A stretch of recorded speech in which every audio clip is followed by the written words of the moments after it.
How's it going, YouTube? Jason or BoomKid here, back with another video for you guys. Today, I'm going to be giving you the best PC settings for MW2, which just released tonight. We're going to start with your display. Make sure I play in full screen borderless. If you guys would like to play in full screen exclusive, that will get you more FPS. I play borderless because I use my other monitor at the same time as well. Make sure your monitor is the one that you want to be using, and then your graphics card is the graphics card that you're using. Dynamic resolution, make sure this is off. Have this turned off. You don't want this on. Your screen refresh rate should be the highest it should be. Mine is a 165 hertz monitor, so whatever your highest monitor refresh rate is, make sure it's set in your windows properly, and you'll see the proper refresh rate there. Aspect ratio, make sure that's on automatic so you don't mess with anything. Make sure nothing looks funky.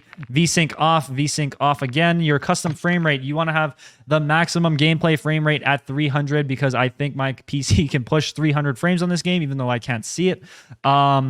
And then your menu, put this to 60. The default, I believe, is at 120. You don't need your graphics card working extra hard.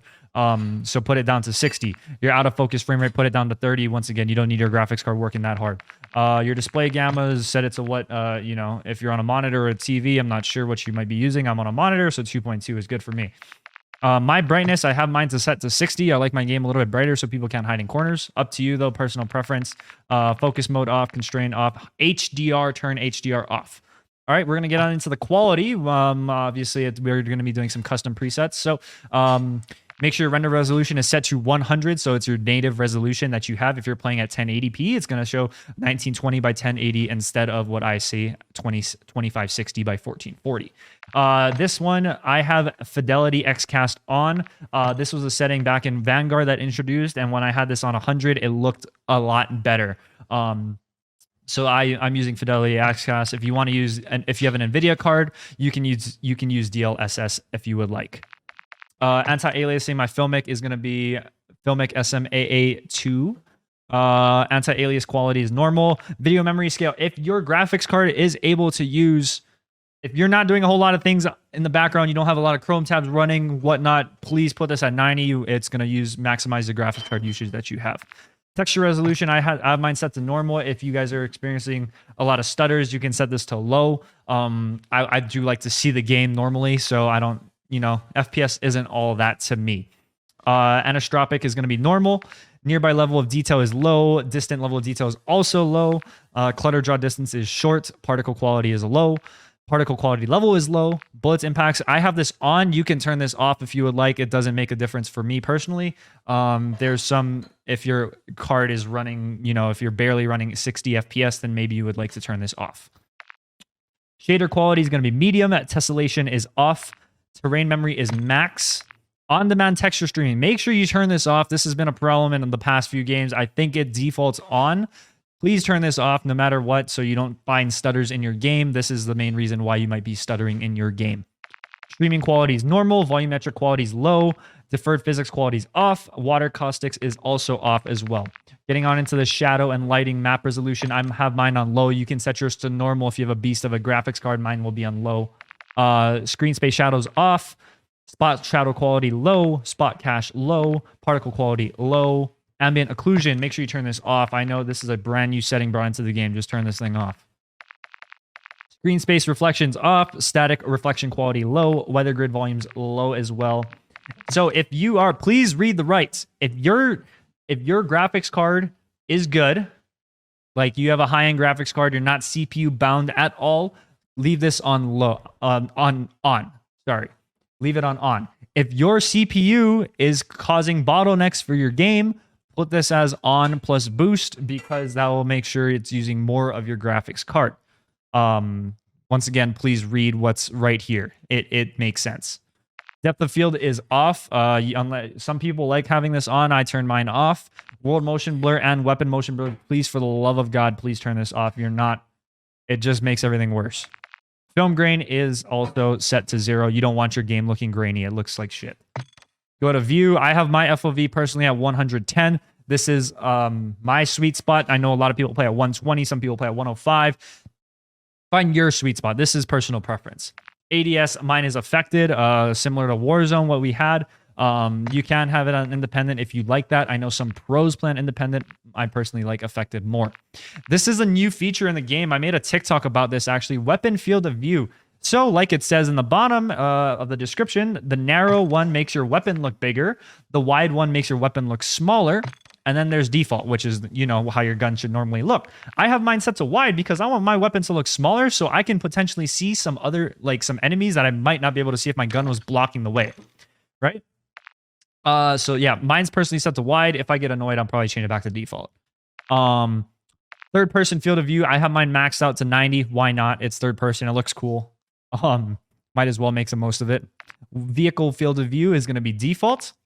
And this is a very important option right here. Your first person camera movement, please set this to 50%. You don't want your screen to be shaking nonstop when there's killer streaks bombing down on you, when you're getting hit by nades. You don't want this to be at 100. You're going to lose your mind. You're going to not like enjoy playing the game.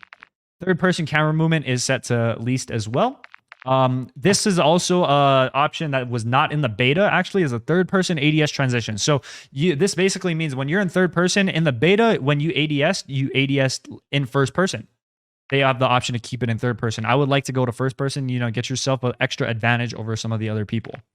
And then this is another option as well, game perspective versus the helmet camera. I personally enjoy the game perspective more. The helmet camera was in the beta. If you guys played Search and Destroy or any of that prisoner rescue game modes, you were looking at like your teammates through their helmet cam. I didn't exactly like that because I want to see my teammates do something gross. I want to witness it from their perspective. So that's all the graphics options. We're going to go get on to my controller settings, okay? So like I said, I'm playing on controller. I have my controller vibration off. I do play with paddles. I do not play... I play default paddles. I have 4 paddles to, you know, to do A, B, X, and Y on Xbox controllers. On PS controllers, you know, X, circle, triangle, square. So I don't do anything different with my controller. If you guys have to play tactical, by all means, play tactical. You know, do what you need to do. You can change your button layout how you like in here. I'm going to be playing on 6.6. That's my sweet spot sensitivity for every single Call of Duty I've played except for Cold War. 6.6 is nice for me. I don't have any multipliers on here. My vertical aim axis is all set to standard as well. When we get on into the gameplay, my ADS, I hold mine. I don't like to toggle. Make sure you have auto tac sprint on. ATS, if you don't want to destroy your controller, auto tac sprint is going to help you. Equipment behavior hold, that's so you hold your nades and, you know, it's not a toggle thing. Weapon mount activation, mine is ADS plus melee. What did I say? Melee? ADS plus melee. Prioritize reload. I personally like to prioritize my reload of the gun rather than interacting with, like, say, a door. If I know I have to interact with a door, I will hold my button, my interact button. And then armor plate behavior is set to all. And then we get on into the advanced options. Make sure your aim assist is on. Sometimes people have it off, and I don't know why. You might, if you're on controller, you might as well use aim assist. My aim assist type, I'm going to start at default for now. I do know Black Ops is low-key kind of OP as well. So I'll see how the rotational aim assist is on default first, and then I'll switch over to Black Ops if I'm not feeling it enough.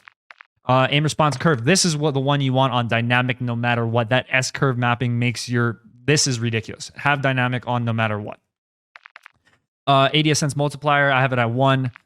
Transition timing, mine is instant. I don't need to change that. My custom sensitivity per zoom, I have everything set to 1 except my high zoom, which is basically your sniper.